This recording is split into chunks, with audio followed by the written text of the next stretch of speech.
Okay, so what I'm thinking now, lads, is to do individual episodes on each of the ancient civilizations. So the top four, say Egypt, Mesopotamia, Indus River, and Yellow River Valley civilizations. I'm not going to do that now. What I want to do now is two things basically.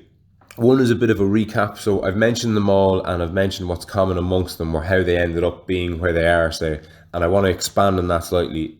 And I also want to just get a couple of different bits and pieces that's in my head out of my head before I move on too far and they kind of get lost. So one is you'll never hear me mention BC, AD, BCE, or CE. I hate those things. BC and AD is essentially before Christ and after Christ, and then they were modernized and improved marginally by calling them BCE, which is before Common Era, and CE, which is Common Era. They don't call it after Common Era, they just call it the Common Era. So BC and AD, BC stands for before Christ, AD stands for, I think, the Latin for after Christ, and then BCE is before Common Era and CE is Common Era. Okay, so you'll often hear that the Egyptians were 4000 BC or 4000 BCE, which is 4000 years before Christ or 4000 years before Common Era. Now, personally, I just think that's completely, totally, and utterly nonsensical to speak in those kind of terms. I get it. Okay, I understand why historians or scientists or we as people, choose pick your poison, drew a line in the sand and have a before and after. My understanding of it is that if I was to write a book, say, on ancient Egypt today in 2020, and in it I said that 6,000 years ago, blah, blah, blah, happened in Egypt. In 1,000 years from now, or 500 years from now, if somebody was to read that book, I wrote it as 6,000 years ago, but they'd read it as 6,000 years ago, and they wouldn't necessarily know to add on the 500 years that have passed if they're reading this in 2000, in the year 2520, which will be 500 years from now. So I get the idea that they drew a line in the sand so that regardless when what you're writing is being read, you'll know exactly, you'll be talking about the same thing. Now, I don't personally give a shit about people who may or may not be listening to this particular podcast or any of my podcasts in 500 or 1,000 years' time. These podcasts are ephemeral. They're going to come and go. They're not going to stand the test of time. They're not going to be around in 100 years. They probably won't be around in fucking 20 years. But anyway, it doesn't matter. It's work for future products. So it's work for future projects. What I'm doing here is essentially the foundation for what I don't know. Presumably a documentary of sorts, but who knows? I'm kind of in it for the journey, not for the outcome. Anyway, that's why you won't hear me say BC, AD, BCE, or CE. I'm just going to stick to thousands of years ago, and you're just going to have to bear with me that it's 2020 and not 2520. Okay? The other thing, and it's for the same reasons, you won't hear me say Bronze Age or Iron Age, or the Stone Age, as far as I know, is split up into three different periods: the Neolithic, the Mesolithic, and the Paleolithic. Basically, Old Stone Age, Middle Stone Age, and New Stone Age. I just think it's confusing. I really do, and especially for terms like the Bronze Age. I mean, we don't know what materials these ancient peoples used. We don't know for certain if they did, whether or not they did or didn't have bronze, or how long bronze is around. So referring to historic events under a heading as such as Bronze Age, to me, just won't cut it. I'm just going to stick with the thousands of years, lads. It's easier for me, and that's it, basically.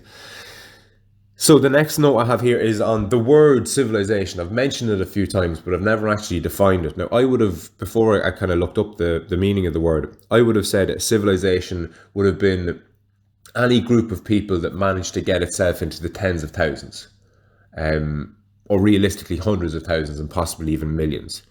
That's what you needed to have a civilization, in my ignorant mind. Now, having looked it up, all it means is complex human society, which makes a lot more sense. Because imagine in 2020, again, in today's time, we find a tribe of people living in some unexplored forest or jungle or desert or wherever, and we find a group of 250 people. They have their own language, they have their own religions, they have their own way of accounting and keeping track of everything, they have their own laws, they have what we would call a civilization. Now, there's only 250 of them, but the number of people doesn't matter. Provided it's a complex human society, it's a civilization. Another couple of things then. One was, I never really settled, for want of a better term. I never really spent time on the transition from human beings being nomadic to settled people. Okay, so settled people being people who lived in permanent settlements. Okay, so to settle means presumably to just basically sit down or to rest. But a permanent settlement is where you permanently sit down to rest. So think of a town or a city or even a village. These things tend to be permanent settlements. And it coincided with farming. Okay, so farming and settlement are essentially unsplittable, for want of a better word. You can't inseparable. You can't inseparable. You can't separate them. They're one and the same thing essentially. So as soon as we started farming, we started to put down roots. But seriously, as soon as we started farming, we were planting crops that would have taken a couple of months to grow. We stayed put for a minimum of that time. But like most things, these things probably happen gradually. I would imagine that when farming first started, people learned how to scatter seeds and grow a crop. But they probably scattered seeds in the springtime, harvested in the autumn, and got the fuck out of Dodge before the winter kicked in, if they lived in a part of the world which had a bad winter, which, let's say, the more northern part of the world does. So you've got the equator, which is like a line that goes across the centre of the world, in between both poles, say. A little bit above that and a little bit below that, you have what's called the tropics. It's like a belt around the earth. And within there, my understanding is there isn't really seasons as such. It's pretty much summer all the time. So you're not going to migrate from there or have the need to migrate from there, weather-wise. Okay? Now, you go further north, and at one time of the year you have summer, and at the opposite time of the year you have winter, because the world is literally leaning away from the sun for half of it and leaning towards it for another half of it.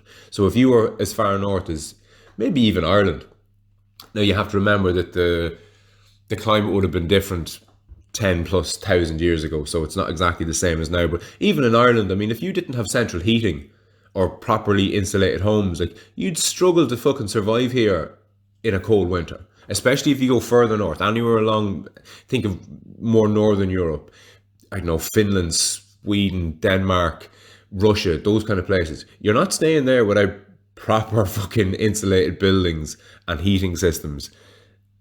Freezing to death. So to recap slightly, as soon as we started farming, we started staying in put, basically.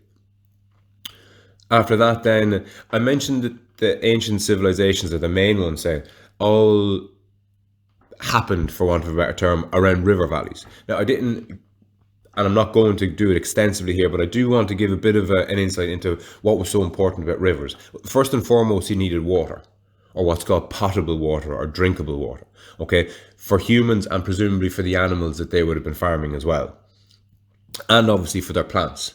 So in order for you to sustain crops that are going to sustain tens of thousands of people, odds are you're going to need some sort of an irrigation system. And an irrigation system is great. You could have the best irrigation system in the world, but if it's not beside a water source, it's not worth a shit to anyone. So that's first and foremost why people settled on rivers or beside rivers. Another reason was for transport. I mean, they had to get there in the first place. So rivers would have been used for the transport of people and goods to and from different regions. It would have been a food source as well, so they would have fished them, and there would have been other food sources, I'm sure, as well. Think crayfish and, I don't know, fucking snails and different types of crustaceans and all sorts of bits and pieces that would have lived in and on and around a river system. Different materials as well. So I would imagine clay for pottery and things like that would have been in more abundance beside rivers, and also different types of plants for different types of purposes. So you've probably heard of papyrus. It's a type of paper that would have been used in the ancient world, and papyrus is a paper made from, it's a reed that grows in water. So again, another reason for these places to have basically developed beside rivers or in river valleys. Another important aspect of civilizations or complex human society would be the division of labor. So then, as is now, some people would have been big and some people would have been small, and some people would have been smart and some people would have been strong. Some people would have been more productive, healthier. Their lived experience may have made them wiser or more knowledgeable.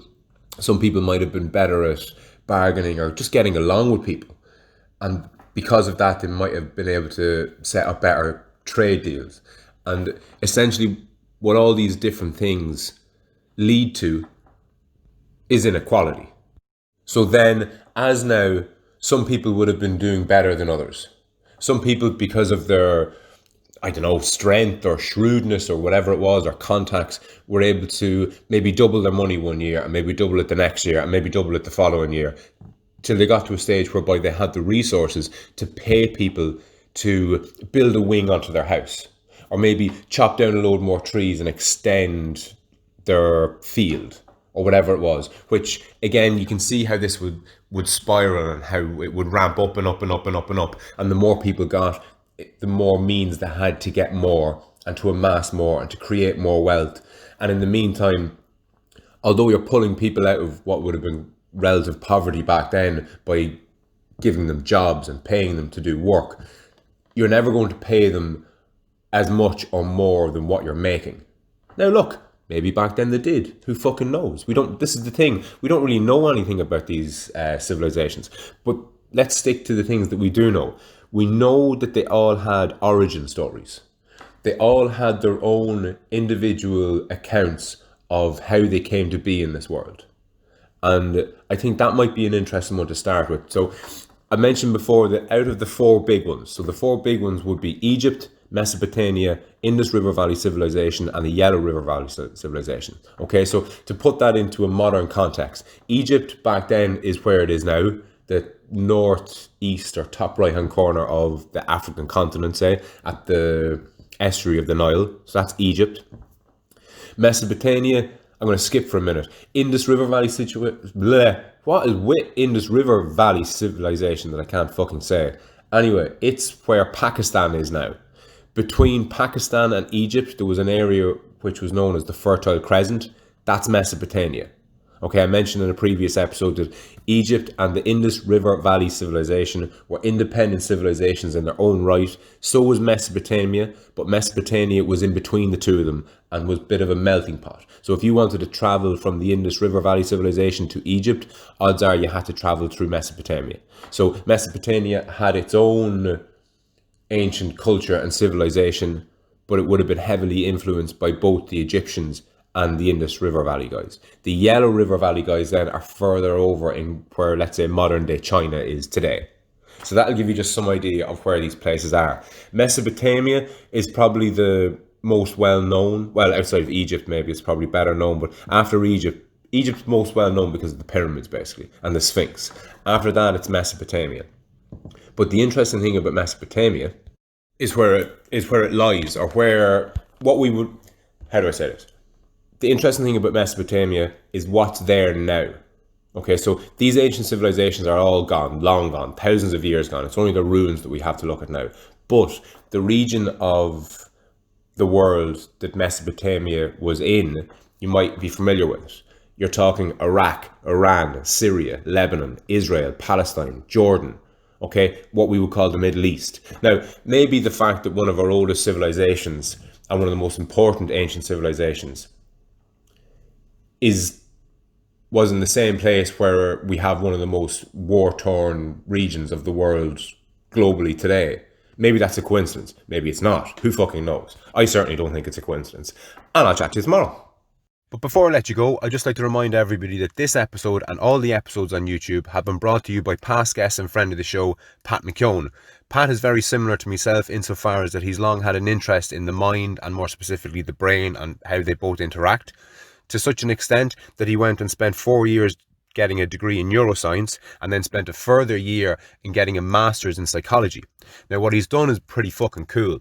He's after setting up his own YouTube channel. It's called Pat's Psychology Masters, and there's a link in the description. Now, what he's done here is he's uploaded all the best bits that he's learned over the last 5 years and put them into short, plain English, easy to understand YouTube videos for the likes of myself. His YouTube channel has been a massive resource for me in understanding both my mind and the mind of others. So hit up Pat's Psychology Masters YouTube channel, subscribe, give it a like and a comment and a share. All that kind of stuff helps, and I'll chat to you soon.